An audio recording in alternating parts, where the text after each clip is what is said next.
के सागर career अकॅडमीच्या या digital प्लॅटफॉर्मवरती मी प्राध्यापक रणजित फरांदे आपणा सर्वांचं सहर्ष स्वागत करतो। विद्यार्थी मित्रांनो, आपण कंबाईन पूर्व परीक्षा 8 ऑक्टोबर 2022 रोजी झालेला जो काही प्रिलिम्सचा पेपर आहे तो या ठिकाणी डिटेल ॲनालिसिस आपलं चाललेलं आहे की ज्याच्यामध्ये एक क्वेश्चन आला, सपोज राज्यपालावरती आला, तर त्याच्या भोवती आत्तापर्यंत आयोगाने कसे क्वेश्चन विचारलेत, कुठं विचारलेत, हे सगळं कव्हर करत आपण पुढे चाललेलो आहे। म्हणजे एका व्हिडिओमध्ये साधारणतः आयोगाचे 50-60 क्वेश्चन आरामात कव्हर होतील अशा पद्धतीने आपण एक्सप्लेनेशन घेतोय।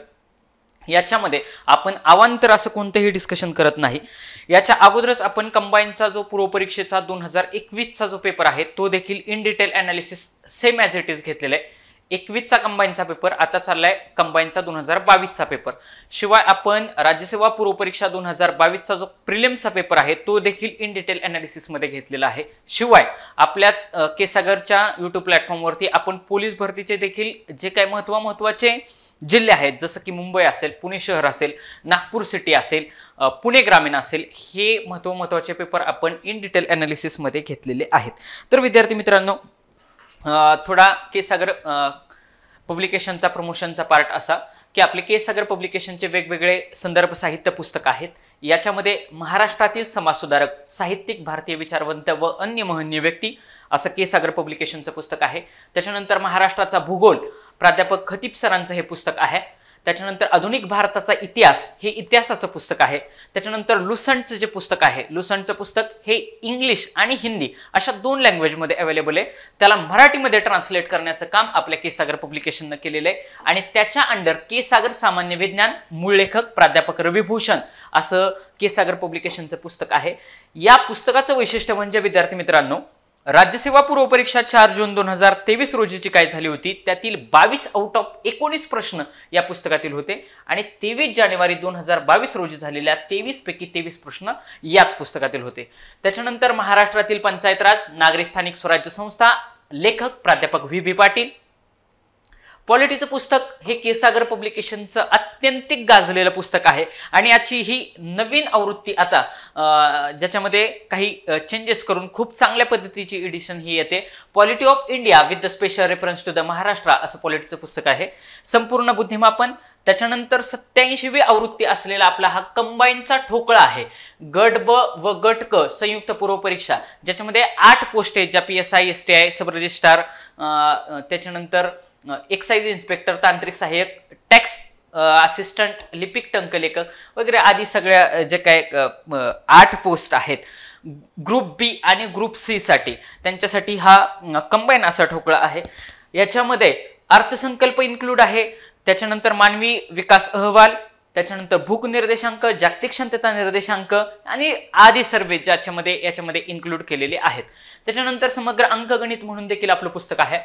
PSI, STI, ASO पूर्व परीक्षेचा आपला प्रश्नपत्रिकांचा संग्रह आहे जो स्पष्टीकरणासह दिलेला आहे। 2013 पासून ते 2023 पर्यंतच्या सर्व प्रिलिम्सच्या ASO, STI, त्याच्यानंतर PSI या सर्व प्रश्नपत्रिकांचा संग्रह असलेलं हे पुस्तक आहे। आणि विद्यार्थी मित्रांनो, याच्यामधीलच एक PDF घेऊन मी तुम्हाला एक्सप्लेन करत असतो। महाराष्ट्राचा इतिहास हे इतिहासाचं दुसरं पुस्तक आहे। महाराष्ट्राचा इतिहास भारताच्या पार्श्वभूमीवरती असं इतिहासाचं पुस्तक आहे। त्याच्यानंतर आपला हा कंबाईनचा पेपर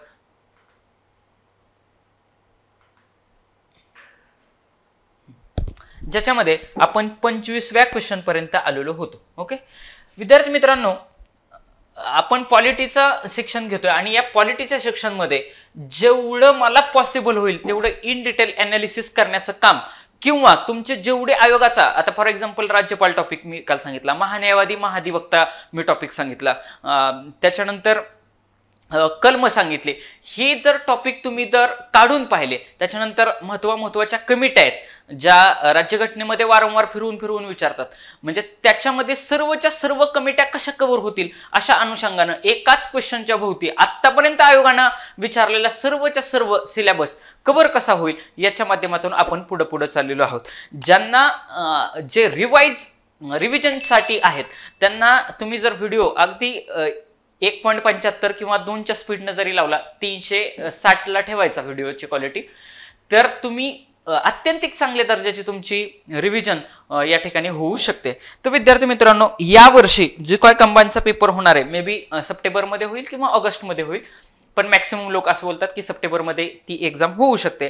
तर या एक्झामचं वैशिष्ट्य असतं की मे बी आयोग यावेळी सर्व ज्या 8 पोस्ट आहेत, PSI, STI, ASO, सब रजिस्ट्रार, ह्या ग्रुप बीच्या 8 पोस्ट आणि खालच्या क्लास सीच्या 8 पोस्ट, लिपिक, टॅक्स असिस्टंट, एक्साइज इन्स्पेक्टर आणि तांत्रिक सहाय्यक, आणि अजून त्याच्यामध्ये एक पद असतं उद्योग निरीक्षक, ह्या सर्वांच्यासाठी यदा कदाचित जर जागा सगळ्या पोस्टला आल्या तर एकच कट ऑफ महाराष्ट्रामध्ये लागू शकतो प्रिलिम्ससाठी, आणि मेन्स देखील त्यांची एकच होऊ शकते. आणि मग त्याच्यानुसार मार्क्स वाईज ग्रुप बी ला कोण, ग्रुप सी ला कोण, अशा पद्धतीनं होण्याचे जास्तीत जास्त चान्सेस आहेत. आयोग त्याच्यावरती विचार करते. जर एकच कट ऑफ लागला तर 100% कट ऑफ खाली येणार. कसा खाली येणार तुम्ही विचार करा. सपोज PSIच्या असं समजा की PSIच्या 500 जागा आल्या, बघा PSIच्या 500 जागा आल्या, क्लर्कच्या असे समजा 2000 जागा आल्या, आणि बाकीच्या सगळ्याच्या 200-200-200च्या आसपास सगळ्याच्या जागा आल्या, तर साधारणतः ह्याच 3-4 हजार जागा झाल्या. मग जागा वाढल्या की ऑटोमॅटिकली प्रिलिमचा कट ऑफ काय होत असतो, खाली येत असतो. कॉम्पिटिशन कमी होईल असं मी सांगू शकत नाही, कारण क्लर्कचा 7500 जागांचा रिझल्ट पाहता की तुमचा जागा वाढल्यानंतर मेरिट कमी येईल अशा भ्रमात राहणं 100% चुकीचं आहे. परंतु ज्यांना प्रिलिम्समध्येच जे गुंतून पडतात त्यांना मेन्सला जाण्याची संधी 100% भेटू शकते. अजून एक विद्यार्थी मित्रांनो, की प्रिलिम्स हा एक्झाम मधला सगळ्यात महत्त्वाचा टप्पा आहे, त्याच्यामुळे प्रिलिम्स काढण्याकडे तुमचा जास्तीत जास्त फोकस असला पाहिजे. ओके, तर पॉलिटी हा सेक्शन तुम्हाला आउट ऑफ मार्क्स देणार आहे, त्या अनुषंगाने आपण त्याचं इन डिटेल अनालिसिस घेतोय. आता बघा 25 नंबरचा क्वेश्चन आहे. आयोगानं हा क्वेश्चन ऑलरेडी PYQ मध्ये विचारलेला आहे. मी तुम्हाला सांगितलेलं की जो काय 8 ऑक्टोबर 2022चा पेपर झालेला आहे ह्याच्यामध्ये मॅक्सिमम क्वेश्चन हे PYQ मधले रिपीट आहेत. आता बघा, भारतीय राज्यघटनेतील खालीलपैकी कोणती वैशिष्ट्ये ब्रिटिश राज्यघटनेतून घेतलेली नाहीत. ह्या नाहीतला गोल झालाच पाहिजे चालू पेपरमध्ये, कारण त्याच्यावरून लक्षात येतं की बाबा कोणतं वैशिष्ट्य घेतलेलं नसेल. तर एक लॉजिकली एक गोष्ट आहे, ब्रिटिश सरकारचं भारतावरती राज्य होतं. जर राज्य होतं तर ब्रिटिश सरकार ज्यावेळेस राज्य करत होतं त्यांनीच काय केली की भारतामध्ये लोकशाहीची जे काय विजय ती रोवली. संसद त्यांनी म्हणजे संसदेची जी काय वैशिष्ट्य ते आणलं. मंत्रिमंडळाचा विस्तार त्यांनी त्यांच्या पद्धतीने केला आणि संपूर्ण भारत आपला एकत्र आणून संसदेच्या मार्फत कामकाज चालवण्याचं काम कोणी केलेले, ब्रिटिशांना केलेले. म्हणजे संसदीय प्रणाली ही जी काय आहे ही आपण ब्रिटिशांकडून घेतलेली. दुसरी गोष्ट की एकरी नागरिकत्व. आता बघा, आपण फक्त भारताचे नागरिक आहोत. अमेरिकेमध्ये तसं पद्धत नाही. अमेरिकेमध्ये कसा विषय आहे की अमेरिकेच्या नावातच आहे बघा, USA म्हणजे United state of America. United म्हणजे काय, एकत्र आलेले. युनायटेड म्हणजे काय की संयुक्त, ज्याला आपण काय म्हणतो संयुक्त, म्हणजे एकत्र. त्यांचे जेवढे जे काय राज्य आहेत ते एकत्र आले. जेवढे जे काय राज्य असतील, सपोज हे वेगवेगळे राज्य आहेत, ती काय झाली, ती एकत्र आली आणि ह्या राज्यांचं मिळून युनायटेड स्टेट ऑफ अमेरिका हे राज्य बनलं. मग ह्यांच्या बाबतीत काय कसा विषय आहे की सपोज हे XYZ हे X राज्य, हे Y राज्य, हे Z राज्य असं समजा. मग ह्या X राज्याला असलेलं नागरिकत्व, ह्या Y राज्याला असलेलं नागरिकत्व आणि ह्या Z राज्यामध्ये काही नागरिक आहेत. मग ह्या Xचं वेगळं नागरिकत्व असतं, वायचं वेगळं नागरिकत्व असतं, ह्या झेडचं वेगळं नागरिकत्व असतं, आणि त्याच नागरिकाला असं समजा की हा एक नागरिक आहे, या नागरिकाला X या देशाचं नागरिकत्व आहे. आता ज्यावेळेस तो अमेरिकेचा पार्ट आहे तर ह्या देशाचं पण एक नागरिकत्व असतं आणि ह्या टोटल USAचं म्हणजे संयुक्त अमेरिकेचं देखील एक राज्य असतं. म्हणजे USAचं पण त्यांना दुसरं नागरिकत्व असतं. अशा पद्धतीनं अमेरिकेमध्ये दुहेरी नागरिकत्व आहे. दुहेरी नागरिकत्व आहे. परंतु जर आपण भारताच्या बाबतीत विचार केला तर आपल्याकडे अशी पद्धत आहे का की मी महाराष्ट्राचा नागरिक आहे, ते बिहारचे नागरिक आहेत, तो उत्तर प्रदेशचा नागरिक आहे, असं आपण काय म्हणतो का? नाही म्हणत. आपण काय म्हणतो, आम्ही भारतीय नागरिक आहोत, सिटीजन ऑफ इंडिया. म्हणजे आपल्याकडं एकेरी नागरिकत्व आहे आणि ही सेम प्रणाली आपण कुठून घेतली, ब्रिटनमधून घेतलेली. मग क्वेश्चन असा विचारलाय की खालीलपैकी कोणती पद्धत आपण ब्रिटनकडून घेतलेली नाही. तुम्हाला मी ट्रिक सांगितली की ब्रिटन म्हटलं की डोक्यात तुमच्या एक आलं पाहिजे की संसद जे काय आहे, संसदेच्या संदर्भात जे काही गोष्ट आहे ती आपण कुठून घेतली? ब्रिटनकडून घेतली, ब्रिटनकडून घेतलेली आहे, ब्रिटनकडून घेतलेली आहे. मग ब्रिटनकडून घेतलेली. तर बघा, सरकारचे संसदीय स्वरूप ही आपल्याला नाही विचारले. तुम्हाला मी सांगितलं संसद म्हटलं की ब्रिटन डोक्यात ठेवायचं, म्हणजे 100% ही घेतलेली आहे. सरकारचे मंत्रिमंडळीय स्वरूप. मग मला सांगा, मंत्रिमंडळ हे कुठं बसतंय हो? ह्या संसदेमध्येच बसतंय ना, ज्याला कॅबिनेट आपण असं म्हणतो. ही जे काय कॅबिनेटची सिस्टम आहे ही पण आपण कोणाकडून घेतलेली? ब्रिटनकडूनच घेतलेली. त्याच्यामुळे हे पण कोणाकडून घेतलेले? ब्रिटनकडून घेतलेले आहे. कायद्याचं राज्य. तुम्ही बघा, ज्या वेळेस इंग्रज भारतामध्ये आले त्यावेळेस वेगवेगळे संस्थान होते, म्हणजे जवळपास 550च्या वरती संस्थान होते आणि प्रत्येक संस्थानाचा त्याचा वेगवेगळा कायदा होता. बघा, 550च्या वरती भारतामध्ये संस्थान होती, त्या प्रत्येक संस्थानाचा त्यांचा वेगवेगळा कायदा होता आणि त्या प्रत्येकाचा वेगवेगळा कायदा असल्यामुळं सगळ्यात जास्त संस्थानांना, म्हणजे आपल्याकडे एक म्हण आहे बघा, राजा बोले आणि दल हाले, म्हणजे राजा म्हणेल तोच कायदा, असं त्या प्रत्येक संस्थानामध्ये वेगवेगळं होतं. इंग्रज भारतामध्ये आल्यानंतर त्यांनी काय केलं की सगळा त्यांना एक छत्री अंमल आणायचा होता, सगळ्या भारतावरती त्यांनाच राज्य करायचं होतं. त्यामुळे त्यांनी कायद्याचं राज्य आणलं. कायद्याचं राज्य म्हणजे काय की प्रत्येक व्यक्ती कायद्यासमोर समान. मग तिकडे तो एकदम साधा भिकारी असो किंवा राजा असो, एखादा दलित व्यक्ती असो किंवा कोण XYZ महाराजा देशमुख पाटील कुणी असो, सगळे कायद्यासमोर समान. म्हणजे कायद्याचं राज्य आणण्याचं काम कुणी केलं? इंग्रजांनी केलं, कारण त्यांना एक छत्री अंमल करायचा होता. म्हणजेच कायद्याचं राज्य ही देखील कन्सेप्ट आपण कोणाकडून घेतलेली?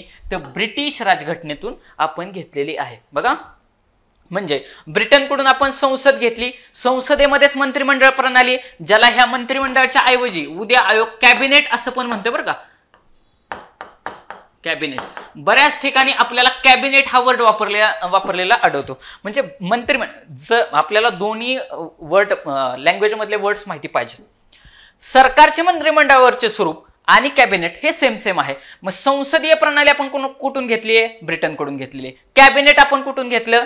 कॅबिनेट म्हणजे संसदेचाच पार्ट आहे, ते पण कुठून घेतलं? आपण ब्रिटनकडूनच घेतलं. आणि कायद्याचं राज्य हे पण कुठून घेतलेले? ब्रिटनकडून घेतलेले. आता यदा कदाचित जर आपलं त्या टायमिंगला कन्फ्युजन झालं असतं तर समवर्ती सूची तुम्हाला माहिती असणं अपेक्षित होतं. बघा, तुम्हाला एक्झाम टाइम मध्ये माहिती असणं अपेक्षित होतं. का माहिती?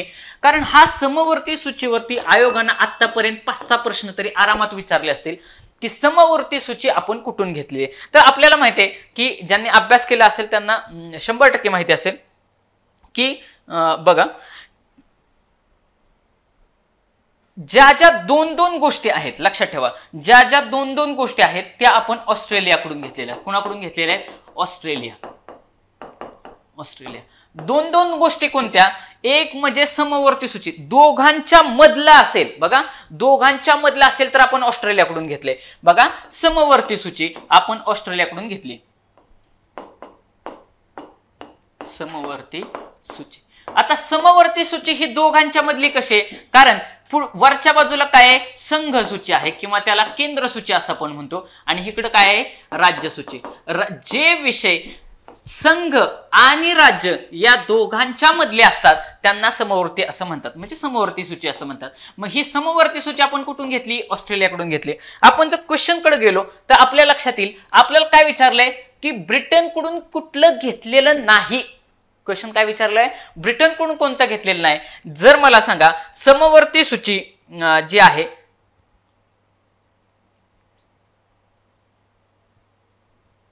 समवर्ती सूची ही जर ऑस्ट्रेलियाकडून घेतली असेल म्हणजे 100% ती ब्रिटनकडून घेतलेली नाही. मग ह्या ऑस्ट्रेलियाकडून आयोगानं अजून 2-3 वेळा एक प्रश्न विचारलाय की जो अत्यंतिक IMP प्रश्न आहे, तो म्हणजे जसं समवर्ती सूची ऑस्ट्रेलियाकडून घेतले तसं संयुक्त बैठक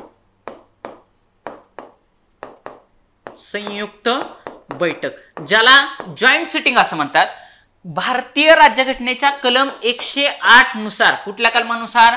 कलम 108 नुसार ही जॉईंट सिटिंग म्हणजे संयुक्त बैठकीची तरतूद आपल्या राज्यघटनेमध्ये आहे. संयुक्त बैठक म्हणजे काय? असं समजा की एखादं विधेयक आहे, फॉर एक्झाम्पल आता एकदम बेसिक उदाहरण घेऊ आपण चालू घडामोडीतलं, की इथं रिसेंटली पुण्यामध्ये पोर्शे गाडीनं काय केलं की एका 2 जणांना उडवलं आणि ती हत्या केली. मग तो मुलगा काय अल्पवयीन आहे, बरोबर, 17 वर्षाचा आहे. कायदा काय सांगतो की तो 18 वर्षाच्या पुढे पाहिजे, असं कायदा सांगतो. मग आता यदा कदाचित असं ठरलं की उद्या या बिलवरती काहीतरी काम करायचंय, म्हणजे ह्या कायद्यामध्ये काहीतरी दुरुस्ती झाली पाहिजे. मग दुरुस्ती करण्यासाठी लोकसभेमध्ये विधेयक मांडलं जातं किंवा राज्यसभेमध्ये वॉटेवर. असं समजा की लोकसभेमध्ये विधेयक मांडलं की बाबा तो जवळपास 18चा आहे, त्यामुळे त्याला तुम्ही अडल्ट कन्सिडर करा. आणि जर एखाद्या मनुष्याचा जीव घेत असेल, म्हणजे एखादा माणूस जर एखाद्याचा जीव घेत असेल, एखाद्याची जीवितहानी होत असेल, तर जन्म देण्याचा अधिकार आपल्याला नाही, असं लक्षात घ्या. कायदा असं म्हणतो की तुम्ही स्वतः जन्म देत नाही, त्यामुळं त्याला मारण्याचा अधिकार पण तुम्हाला नाही, म्हणून सहजासहजी फाशी एखाद्याला देत नाही, त्याच्या पाठीमागचं रिझन आहे. पण जर एखादा माणूस भले तो अल्पवयीन असेल पण एखाद्याचा जर जीव घेत असेल तर त्याला 2-3 वर्ष तुरुंगवासन हे तर असं जमणार नाही. कायद्यामध्ये कुठेतरी चेंजेस करायचे. असं करण्यासाठी यदा कदाचित जर लोकसभेमध्ये विधेयक मांडलं गेलं, नीट आहे का, विधेयक मांडलं गेलं म्हणजे काय, कायदा करण्याची प्रोसिजर चालू झाली. मग आता लोकसभेमध्ये काय होणार, कायदा करण्याची प्रोसिजर चालू झाली. त्याच्यानंतर तिकडे राज्यसभेमध्ये पण झालं, पण लोकसभेतनं विधेयक पास झालं, राज्यसभेत गेलं, पण राज्यसभेवाल्यांना ते काय मान्य नाही असं समजा. म्हणजे जे लोकसभेनं पास केले पण राज्यसभावाल्यांना ते मान्य नाही. मग आता ह्या दोघांमध्ये त्या विधेयकाबाबत काय झाला, मतभेद निर्माण झाला. तर त्यावेळी राष्ट्रपती जे काय आहेत हे कलम 108 नुसार संयुक्त बैठक, ज्याला जॉईंट सिटिंग असं म्हणतात, ती बोलवतात. कोण बोलवतात, राष्ट्रपती बोलवतात. मग त्यावेळी आयोगानं क्वेश्चन विचारलाय, जॉईंट सिटिंग बोलवण्याचा अधिकार कोणाला आहे, राष्ट्रपतीला आहे. कलम क्रमांक किती नुसार आहे, कलम क्रमांक 108 नुसार आहे. कधी जॉईंट सिटिंग बोलवली जाते, ज्यावेळेस लोकसभा आणि राज्यसभा यांच्यामध्ये, बघा नीट आहे का, लोकसभा आणि राज्यसभा यांच्यामध्ये एखाद्या विधेयकाबाबत जर मतभेद निर्माण झाले तर त्यावेळेस राष्ट्रपती जे काय आहेत हे ह्या दोघांची संयुक्त बैठक, ज्याला जॉईंट सिटिंग असं म्हणतात, ती जॉईंट सिटिंग बोलवतात. आणि मग आयोग पुढे जाऊन क्वेश्चन असं विचारतं, लोकसभा राज्यसभा, लोकसभेचे त्याचे सभापती आहेत, राज्यसभेचे त्याचे वैयक्तिक अधिकारी अध्यक्ष आहेत. मग जर यदा कदाचित ह्या दोघांची एकत्र बैठक बोलवली तर मग अध्यक्ष कोणाला करायचा हा प्रश्न आहे.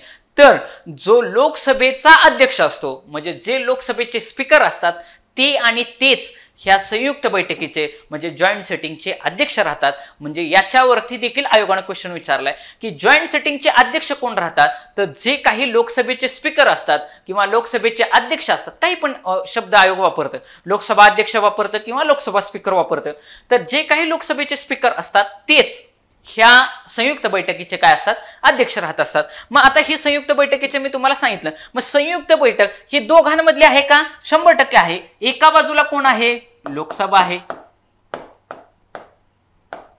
दुसऱ्या बाजूला कोण आहे, दुसऱ्या बाजूला राज्यसभा आहे.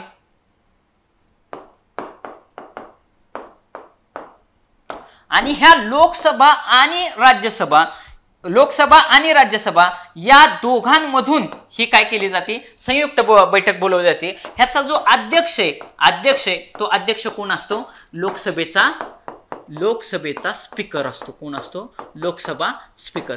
लोकसभा स्पीकर जे काय आहेत हे ह्या संयुक्त बैठकीचे अध्यक्ष असतात. आणि ही संयुक्त बैठक बोलवतो कोण, तर राष्ट्रपती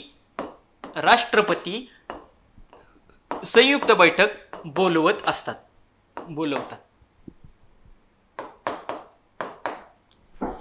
राष्ट्रपती संयुक्त बैठक बोलवतात. भारतीय राज्यघटनेच्या कलम 108 नुसार जॉईंट सिटिंग आहे. आणि ही संयुक्त बैठकीची तरतूद ही कुठून घेतलेली आहे, ऑस्ट्रेलियाकडून घेतलेली आहे. म्हणजे हे दोन्हीच्या दोन्ही मुद्दे आयोगाने वारंवार विचारले, म्हणून तुम्हाला मी इन डिटेल एक्सप्लेन करून सांगितले. मग आता इकडे क्वेश्चनकडे आहे, समवर्ती सूची. आता आपण बघितलं की समवर्ती सूची कोणाकडून घेतलेली आहे, तर समवर्ती सूची ही ऑस्ट्रेलियाकडून घेतलेली आहे. म्हणजेच समवर्ती सूची ब्रिटनकडून घेतलेली नाही. मग ब्रिटनकडून घेतलेल्याचं लॉजिकली लक्षात काय ठेवायचं, संसद, कॅबिनेटच्या संदर्भात आणि कायद्याचे राज्य हे कोणाकडून घेतले, आपण ब्रिटनकडून घेतलेले. त्याच्यानुसार ब्रिटनमध्ये पण तुम्हाला मी सांगितलं की आपण भारताचेच फक्त नागरिक आहे. अमेरिकेमध्ये तो त्यांच्या वैयक्तिक राज्याचा पण नागरिक असतो आणि त्यांच्या वैयक्तिक संयुक्त अमेरिका हा जो काय देश आहे USA United states of America ह्याचा पण वेगळं असं दुहेरी नागरिकत्व आहे. मग कारण त्यांचं कसं झालंय की वेगवेगळे आय थिंक ते 16 देश आहेत, 14 इतके 16 कन्फ्युजन आहे तुम्ही पहा, पण मे बी 16 आहेत.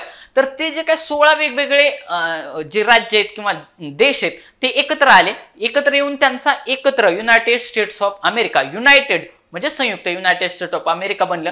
मग त्यांचं त्या वैयक्तिक राज्याचं वेगळं नागरिकत्व आणि अमेरिकेचं वेगळं नागरिकत्व अशा दोन पद्धतीचं नागरिकत्व त्या ठिकाणी दिलं जातं. मग आयोग ह्या टॉपिकवरती वारंवार क्वेश्चन विचारताना तुम्हाला दिसतं.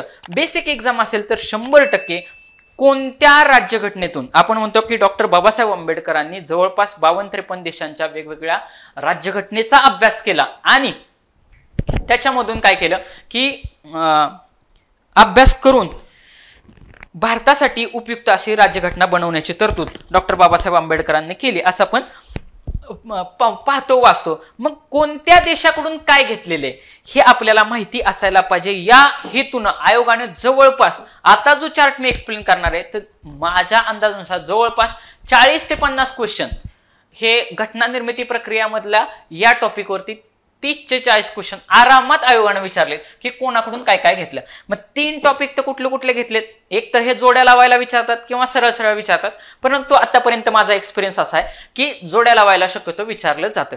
मग आपण 2 देशांचं तर बघितलं, त्याच्यामध्ये आपण बाकीच्या कोणाकडून काय काय काय काय महत्वाचं घेतलेलं आहे हे पाहत येऊ. आता बघा, भारत सरकारचा 1935चा कायदा आहे आणि असं म्हणतात की भारतीय राज्यघटनेचा जवळपास 75% भाग, बघा भारतीय राज्यघटनेचा 75% भाग हा 1935च्या कायद्याने घेतलेला आहे. कुठून घेतलेला आहे? 1935च्या कायद्यानं.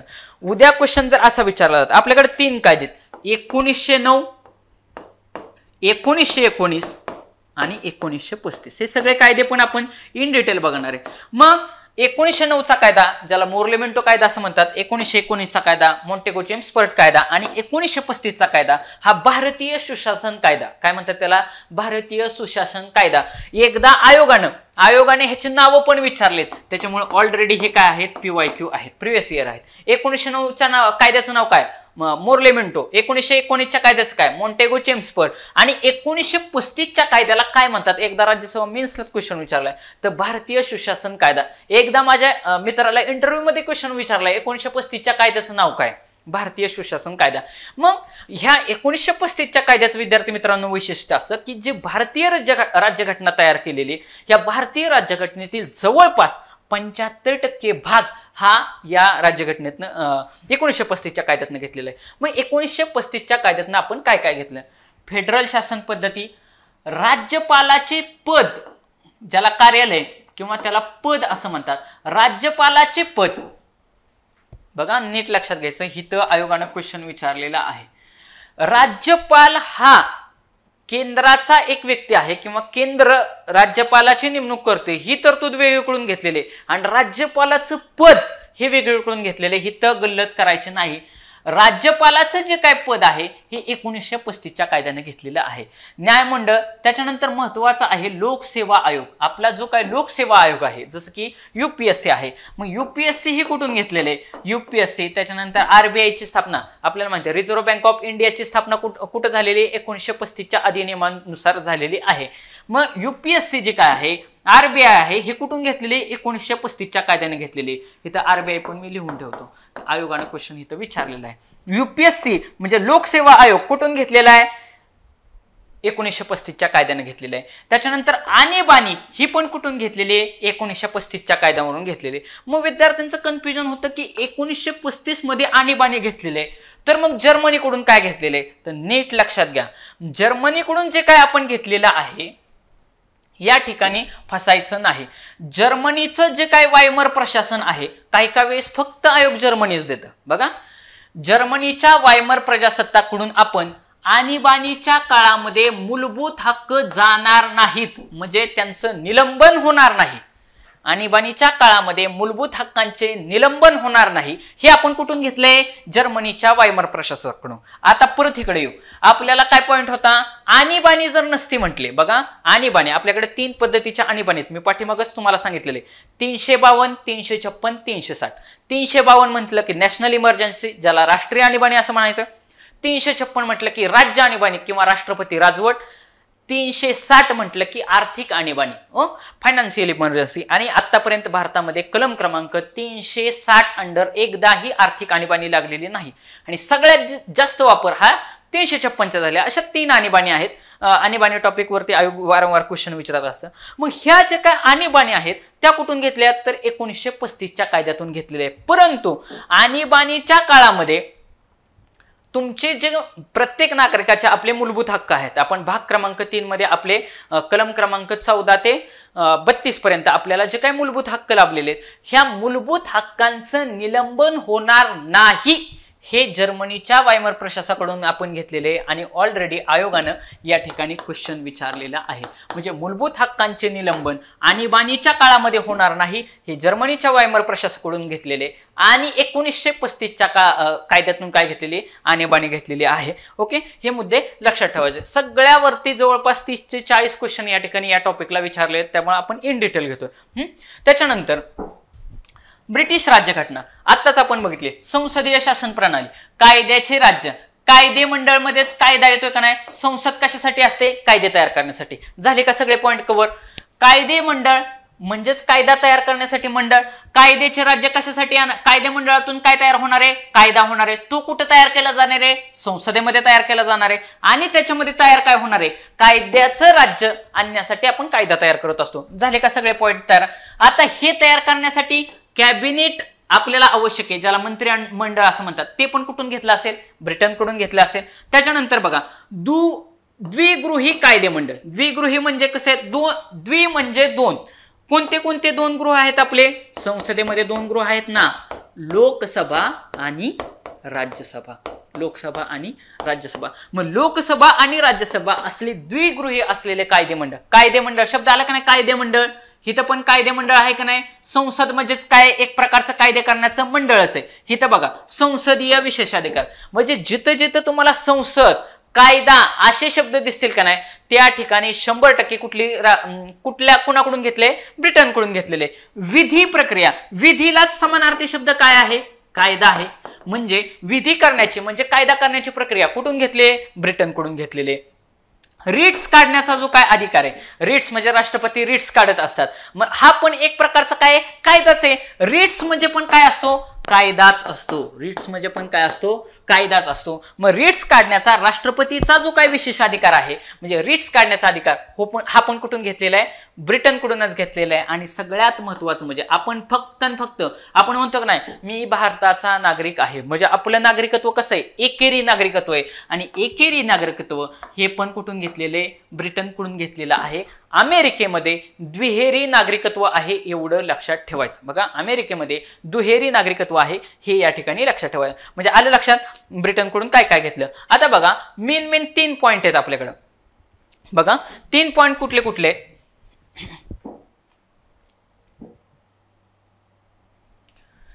3 पॉइंट आपल्याकडे असे आहेत.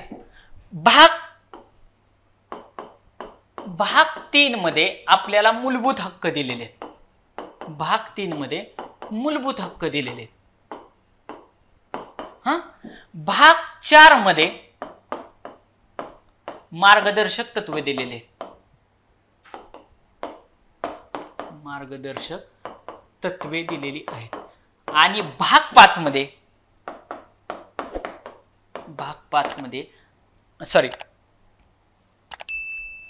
भाग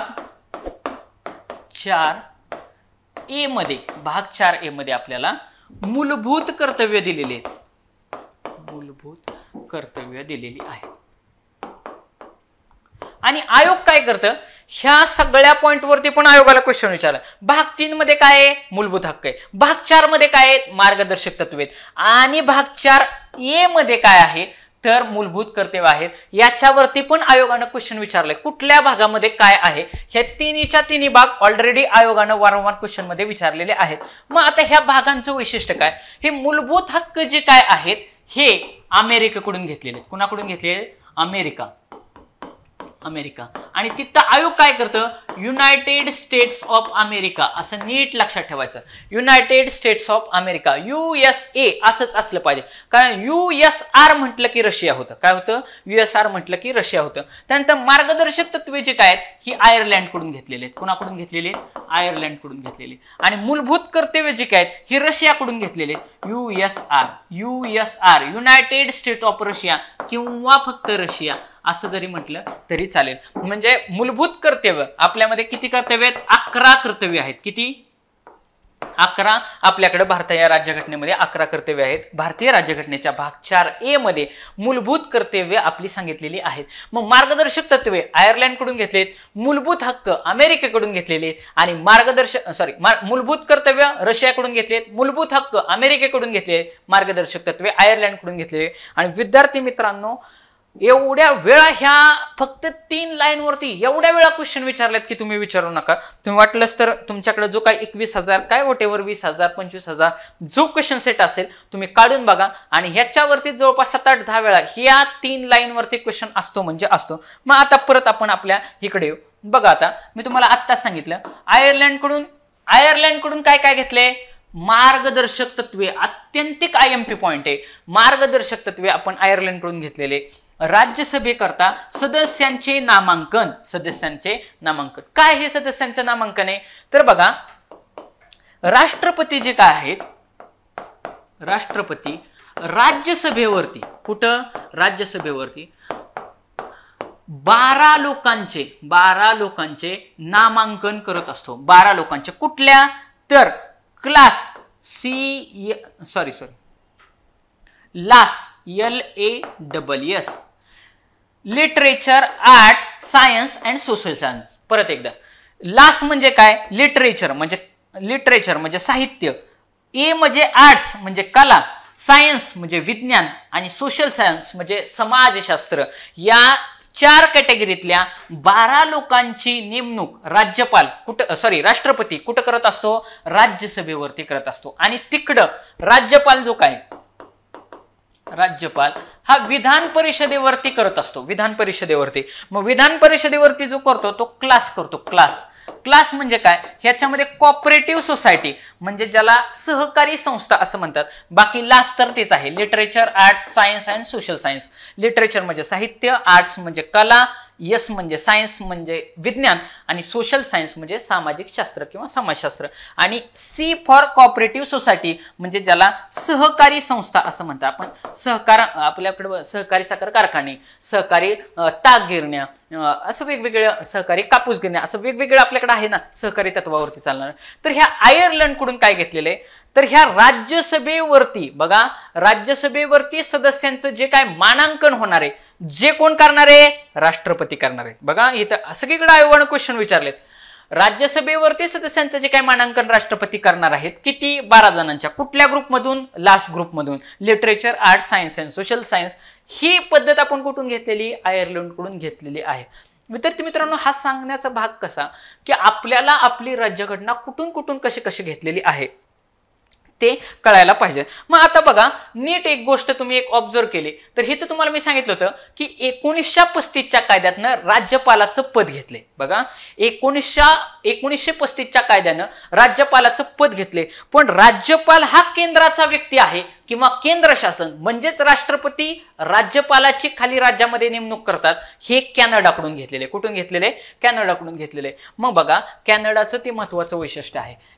कॅनडाकडून राज्यपालाची नेमणूक केंद्र शासनाद्वारे प्रत्येक राज्यामध्ये राज्यपालाची नेमणूक म्हणजे राज्यपालाची नेमणूक म्हटलं की कॅनडा. बघा, नीट कन्फ्यूज करायचं नाही, कन्फ्यूज व्हायचं नाही. आयोग इथं फसवतं म्हणजे फसवतं. राज्यपालाचं पद म्हटलं की 1935चा कायदा आणि नेमणार कोण हे म्हटलं की कॅनडा. बघा, इथं कॅनडा केंद्र. लक्षात ठेवायचं, कॅनडियन जी काय राज्यघटना आहे याच्यामध्ये केंद्र प्रबळ आहे. काय आहे, केंद्र प्रबळ आहे.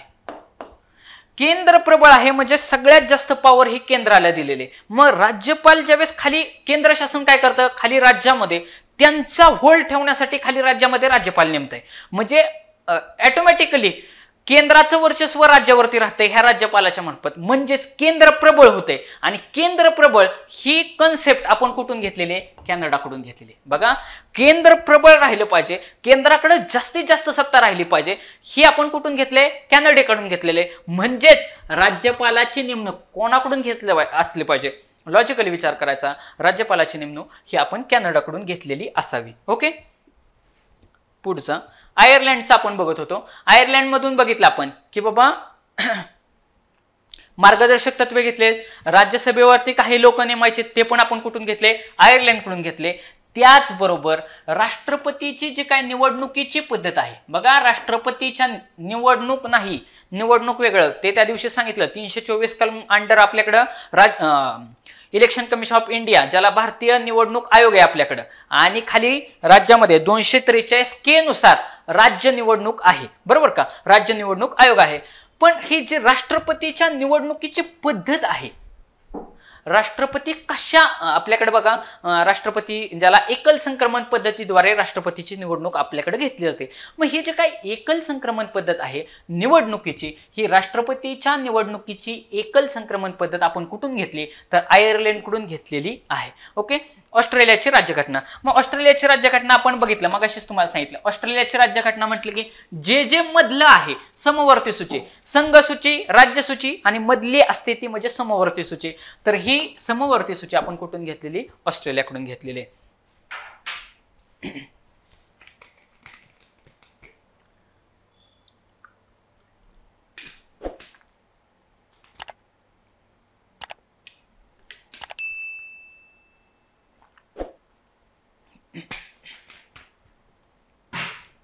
त्याच्यानंतर ऑस्ट्रेलियाकडून जॉईंट सेटिंग जी काय आहे, म्हणजे संसदेची संयुक्त बैठक, ही पण कुठून घेतलेली, ऑस्ट्रेलियाकडून घेतलेली.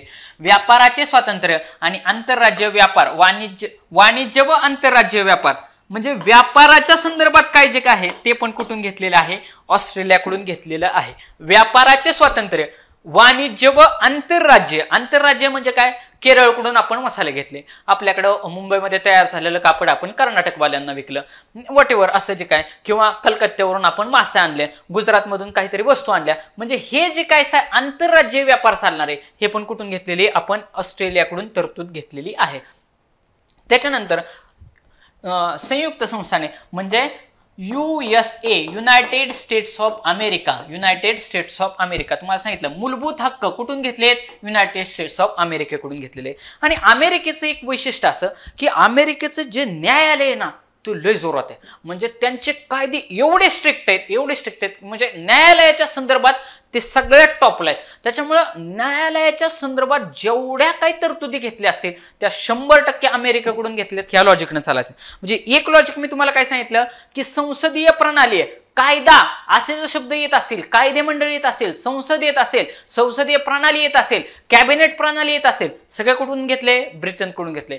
परंतु जर न्यायालयाच्या संदर्भात एखादी गोष्ट आहे तर ती कुठून घेतलेली, अमेरिकेकडून घेतलेली. म्हणजे बघा, स्वतंत्र न्यायमंडळ, न्यायालयीन पुनर्विलोकन, आला का न्यायालयीन शब्द, सर्वोच्च न्यायालय, आला का न्यायालय शब्द. मग आता बघा, स्वतंत्र न्यायमंडळ अमेरिकेकडून घेतले, न्यायालयीन पुनर्विलोकन म्हणजे एखादा कायदा संसदेनं पारित केला तर तो योग्य आहे का, राज्यघटनेला धरून आहे का, हे पाहण्याचा अधिकार, पुनर्विलोकन म्हणजे पाहण्याचा अधिकार कोणाला आहे, न्यायालयाला आहे. मग हे न्यायालयीन पुनर्विलोकन आपण कोणाकडून घेतलेले आहे, तर न्यायालयीन पुनर्विलोकन आपण अमेरिकेकडून घेतलेले आहे.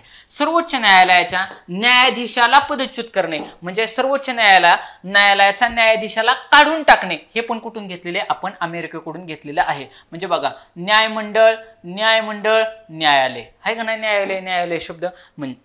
त्याच्यानंतर राष्ट्रपतीवरती जो काय महाभियोग केला जातो, ज्याला इम्पिचमेंट असं म्हणतात, कलम क्रमांक 61 मध्ये, राज्यघटनेच्या कलम क्रमांक 61 मध्ये राष्ट्रपतीच्या महाभियोगाची प्रक्रिया सांगितलेली आहे. मग हा जो काही महाभियोग चालला जातो राष्ट्रपतीवरती तो पण अमेरिकेकडून आपण घेतलेला आहे. आणि उपराष्ट्रपती पद, बघा उपराष्ट्रपती पद आयोगाने क्वेश्चन विचारलेला आहे की उपराष्ट्रपती पद हे कुठून घेतलेले आहे, तर उपराष्ट्रपती पद हे आपण अमेरिकेकडून घेतलेलं आहे. विद्यार्थी मित्रांनो, मी जेवढं सांगतोय ना त्याच्या प्रत्येक ह्याच्यावरती आयोगाने क्वेश्चन विचारला आहे, म्हणजे विचारलाच आहे.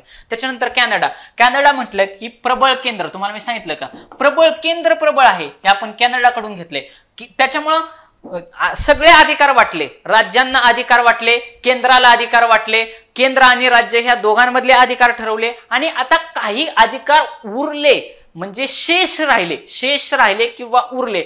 इथं शेषाधिकार ऐवजी उर्वरित असा पण आयोग शब्द वापरतो बघा.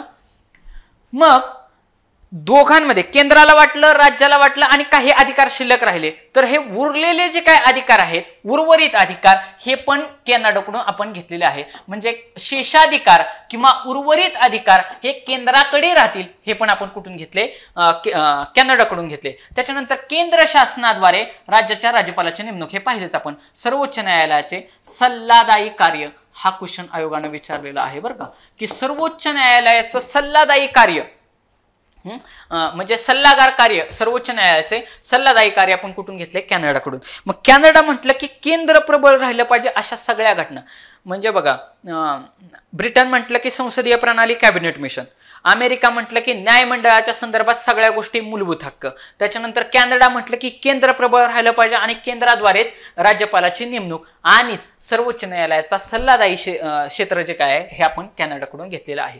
त्याच्यानंतर फ्रान्सची राज्यघटना, इथं पण आयोगाने क्वेश्चन विचारलेला आहे. फ्रान्सच्या राज्यघटनेमध्ये आपली उद्देश पत्रिका जी पंडित जवाहरलाल नेहरूंनी सांगितली, त्याच्यामध्ये स्वातंत्र्य, समता आणि बंधुता ही जी काय तत्व आहेत, ही तत्व आपण फ्रान्सकडून घेतलेले आणि फ्रान्सच गणराज्य पद्धती आहे. गणराज्य पद्धती म्हणजे काय, आता राजाचा पोरगा राजा होणार नाही, तर गणराज्य म्हणजे काय की लोकांनी मान्य केलेला, लोकांमधून निवडून आलेला जो व्यक्ती असेल तोच त्याचा शासनकर्ता असेल, याला गणराज्य पद्धत असं म्हणतात. आणि ती आपण फ्रान्सकडून निवडलेली आहे. कारण 16वा लुई जो काय राजा होता त्याला फ्रान्सच्या जनतेनं त्यावेळेस काय केलं, ठार मारलं आणि त्या ठिकाणी गणराज्य पद्धत त्या लोकांनी तिथल्या आणली. आणि त्यावेळेस स्वातंत्र्य, समता आणि बंधुता अशी 3 तत्व फ्रान्सचा जो काय जाहीरनामा आहे स्वातंत्र्याचा वाटेवर जे काय आहे, तर त्याच्यामधून आपण ही तत्व घेतलेली आहे.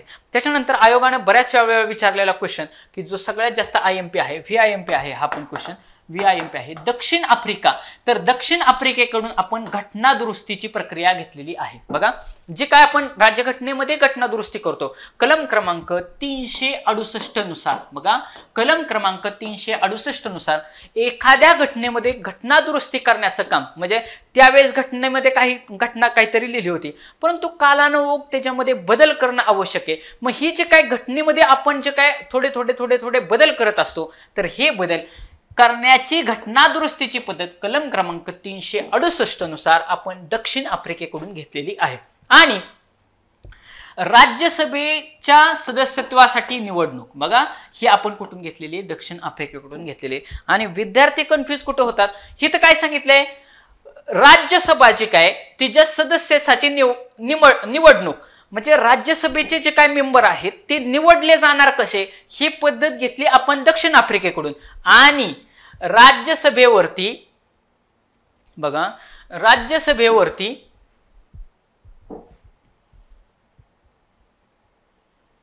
राज्यसभेवरती मानांकन जे काय आहे ते आपण आयर्लंडकडून घेतलेले. बघा आयर्लंडचे हे जे काय राज्यघटना आहे त्याच्यामध्ये राज्यसभेचे जे काय मानांकन होणार आहे, हे मानांकन आपण कुठून घेतले, आयर्लंडकडून घेतले. आणि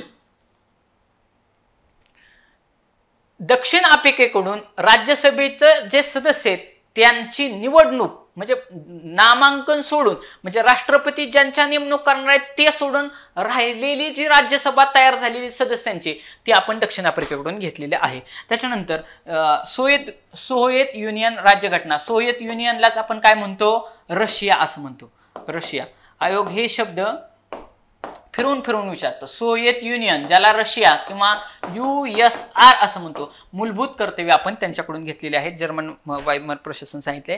भारतीय राज्यघटना आपलं केसागर पब्लिकेशनचं जे काय पुस्तक आहे त्याच्यामधून विद्यार्थी मित्रांनो हा सगळा चार्ट घेतलेला आहे. याच्यामध्ये आपण घटना कुठून काय काय घेतले, घटनेचे स्रोत काय, हा पूर्णच्या पूर्ण टॉपिक कव्हर केलेला आहे. जवळपास 40 MCQ याच्यावरती आयोगाने विचारलेले असतील.